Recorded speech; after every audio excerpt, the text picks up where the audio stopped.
Assalamualaikum warahmatullahi wabarakatuh. Kembali lagi di channel Kisonggo Langit. Bagi teman-teman yang baru bergabung, saya ucapkan selamat datang. Terima kasih yang sudah mensupport channel Kisonggo Langit selama ini. Terus support agar kedepannya channel Kisonggo Langit semakin berkembang, bisa memberikan ilmu, informasi, pengetahuan yang bermanfaat. Kali ini Kisonggo Langit akan membahas tentang, ya banyak sekali ya sudah dibahas ya, masalah weton. Teman-teman boleh cek, masalah kodam juga teman-teman bisa cek ya, ataupun bagaimana cara mengatasi hal-hal yang gaib. Itu sudah banyak pembahasan yang sudah dibahas di konten-konten sebelumnya ya. Kisonggo Langit akan membahas kali ini tentang tanda-tanda ya makhluk-makhluk yang memang sebagai perantara kiriman gaib gitu ya. Nah, jadi dukun santet ataupun ahli dalam dukun yang tidak baik gitu ya, yang memang jadi perantara datangnya santet, telu, sihir gitu ya, biasanya menggunakan makhluk-makhluk gaib sebagai perantara mengirim gitu ya. Nah, maka ada ciri-cirinya ya, salah satunya yang sudah dibahas juga ya, bau aroma pandan. Nah, ketika kita berada di rumah terus tercium bau aroma pandan, itu pertanda bahwasanya ada energi santet yang dikirim ke dalam rumah kita gitu ya, melalui perantara makhluk-makhluk gaib gitu ya, jin ya, sebagai perantara dukun dalam mengirim hal-hal yang berbau metafisik ya.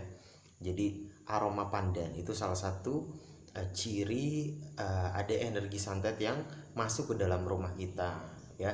Terus yang kedua itu adalah bau hangus ya, bau hangus ataupun kabel kebakar, bau masakan gosong ya, bau setrikaan gosong ya, bau hangus kabel kebakar, bau kayu kebakar ya, bau masakan gosong. Nah, itu bau-bau hangus ini juga salah satu ciri bahwasanya ada energi santet yang datang ke dalam rumah kita.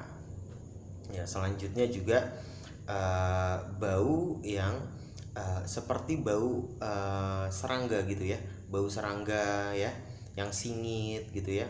Nah, itu salah satu pertanda ada energi kiriman, energi santet yang datang ya. Ya, walang sangit seperti itu ya. Baunya bau seperti itu tapi binatangnya nggak ada. Binatangnya nggak ada tapi kok baunya semerbak di dalam rumah kita. Itu salah satu pertanda adanya energi santet yang datang ke dalam rumah ya. Bau gosong, bau aroma pandan ya, bau hangus gitu ya, masakan hangus, kayu kebakar gitu ya.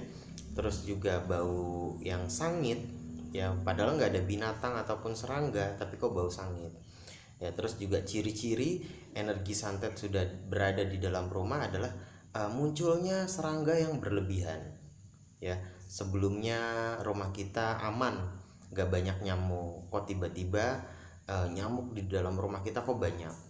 Nah, itu salah satu tanda-tanda sudah terkena santet, terkena kiriman, gangguan. Tiba-tiba banyak nyamuk, tiba-tiba banyak kecoa ya, padahal sebelumnya bersih ya, sebelumnya aman-aman saja. Tiba-tiba ada kelabang ya, banyak kelabang, banyak kecoa, tiba-tiba banyak tikus gitu ya. Jadi serangga-serangga, makhluk-makhluk ini sebagai perantara media santet ya. Sebelumnya nggak banyak cicak tapi kok tiba-tiba banyak cicak. Nah, itu salah satu pertanda ya, adanya energi santet yang memang sudah memasuki rumah kita. Dan juga ya bau-bau tadi ya, makhluk gaib yang memang menjadi perantara dukun-dukun dalam mengirim santet. Nah, bagaimana cara mengatasinya?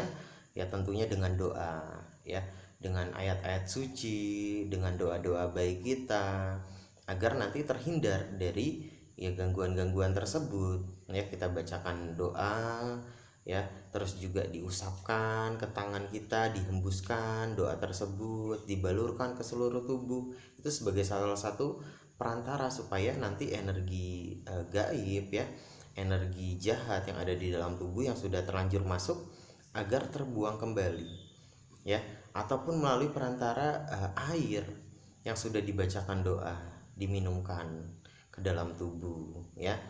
Terus juga sebagiannya dibalur ke tubuh ya, sebagiannya disiramkan ke seluruh penjuru rumah, sebagiannya dituangkan ke dalam bak mandi agar bisa menjadi perantara ini ya apa ruqyah juga. Mandi itu sebagai salah satu ruqyah ya, ataupun melalui perantara rendaman daun-daun yang memang bermanfaat untuk menjauhkan hal-hal gaib ya, seperti rendaman daun bidara, daun sirsak ya, berjumlah ganjil ya, direndam, dibacakan doa, sebagiannya diminumkan, sebagiannya dibalurkan, sebagiannya dicampurkan ke bak mandi, dan sebagiannya lagi disiramkan ke seluruh penjuru rumah sebagai tameng diri.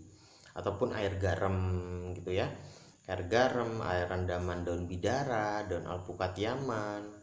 Nah kalau daun alpukat Yaman ini di blender daunnya berjumlah ganjil, ditambahkan air sedikit, di blender, nanti diminumkan. Apabila nanti ada gangguan gaib yang memang sudah terlanjur masuk ke dalam tubuh, maka akan mual-mual, akan muntah-muntah dengan sendirinya ya.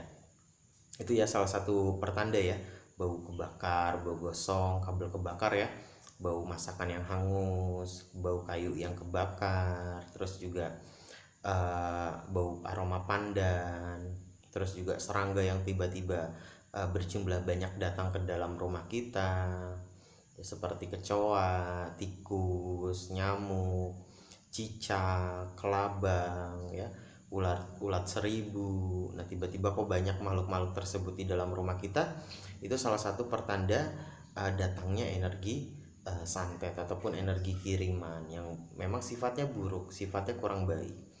Ataupun nanti di atas plafon gitu ya, di atas genteng kok tiba-tiba bunyi geruduk-geruduk gitu ya, bunyi yang berisik gitu, itu salah satu perantara datangnya hal-hal gaib metafisik, datangnya dari atas.